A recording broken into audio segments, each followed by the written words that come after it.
Hello everyone, I'm Katherine Yablikov, and I'm a mythbuster. When I first came to Penn State, I was a pretty traditional engineer. I built robots. They were big, they were walking machines the size of a bus. I hadn't really thought about creativity very much before, or about whether I was creative or not. But I liked to think about thinking. I liked to think about people's ideas, and why those ideas were different from person to person. So I decided I would look into creativity a little bit more. And what I found fascinated me. But there were other things about it that made me kind of confused. There were mixed messages I was getting, and I wanted to understand them. So for example, some people told me that I couldn't be creative and an engineer at the same time. I thought, wait a minute, what about my walking machines? Aren't they creative? And what about some of the other engineers in history, like the Wright brothers and their airplane, or Grace Hopper, who programmed some of the first computers? Weren't they creative too? I realized then that there are a lot of myths and misconceptions about creativity out there, and I decided that I was going to try to bust those myths apart. So in this course, that's part of what we're going to do. We're going to take some of the most dangerous myths, take them apart, and figure out why they don't make sense, and then put them back together in a way that does make sense. Let's get started with the very first one. One of the most dangerous myths about creativity is the one that says that only some people are creative. Lots of times people will put people into piles according to what they do. So they'll take designers and musicians and artists and say, oh, they're the creative ones. And then they'll take the accountants and the engineers and the math teachers and say, oh, they're not very creative. We'll put them in this pile over here. Why doesn't that make sense? Well, think about it. If creativity is about producing something new, then what does the subject matter have to do with it? I can be creative as an artist, or an engineer, or planning my garden, or organizing my closet. The subject matter doesn't matter. What about the second myth? The second myth says that only some kinds of ideas are creative. Usually it means people are thinking about the revolutionary, the breakthrough, the out-of-the-box ideas as being the creative ones. Well, those are creative, of course. But what about another kind of creativity? A kind of evolutionary creativity that digs down into a subject, where we figure out how the details work, and as we put them back together, we get more insights. That's creativity too. It's a different kind of creativity. And so today, I want to talk about 4 principles, something called creative diversity, that's going to help us sort out these myths and misconceptions. Are you ready? Let's find out.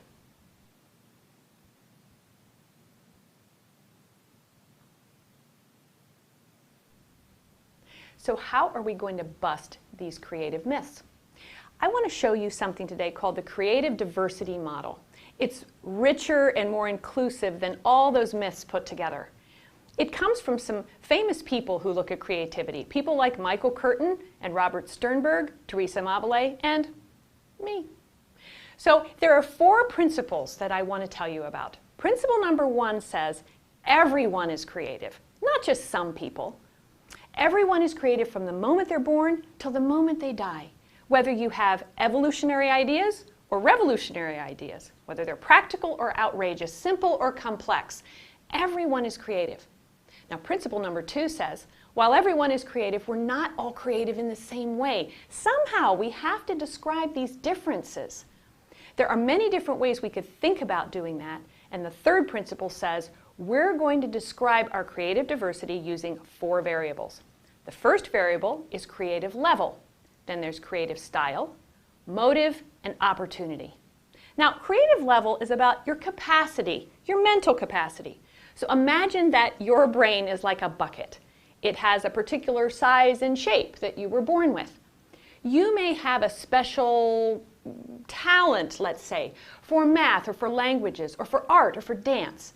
That's part of describing your creative level. Then there's creative style. Creative style is about how your brain likes to work with all that knowledge and experience. Some people have a more structured way of working with what they have in their heads. They polish their ideas more carefully. They use more detailed. They tend to offer the evolutionary ideas. Then there are people who have a less structured creative style. They're the more tangential thinkers, those out-of-the-box thinkers. There's actually a whole continuum of creative style, and we all fall somewhere along it. All of that diversity of creative style is important, and when you put creative level and creative style together, you get this wide variety of creative profiles, and every single one of them is useful. The next variable is motive. We're motivated by different things, and depending upon what motivates you, that's going to determine how you apply your energy to creative endeavors. Some people are motivated by financial gain, other people by doing good works. Think about your biggest motivators. The fourth variable is opportunity. We all see opportunities differently. Somebody may say to you, wow, look at this fantastic opportunity, and you say, well, yeah, I can see it, but I don't think I really want to pick that one up today. So we see opportunity differently. So remember those four variables of creative diversity: level, style, motive, and opportunity. Now, the fourth principle of creative diversity says that there's no one combination of those that is ideal all the time. Think about all the problems in the world. Think about all the things that we need to do. Sometimes we need revolutionary ideas in math. Sometimes we need evolutionary ideas in economics. Sometimes we have one motive with a different problem. There's all kinds of variety. And we need that creative diversity to solve all those problems together. There's no ideal form of creativity. So here's what I'd like you to do this week. I'd like you to think about yourself and those four variables. What's your creative level? What are the things that you know, the skills that you have, the kinds of experience that you've gathered in your life? What's your creative style?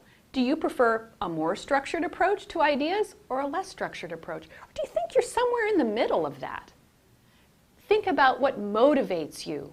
What makes you put your energy into something? And fourth, think about your opportunities. What are the things that come in front of you as you go through life, and how do you respond to them? That's going to give you your very first glimpse at your creativity profile. Now, before I go, there's one more myth that I want to mention today. Who says women can't be engineers? Thanks for joining us. I'll see you next time.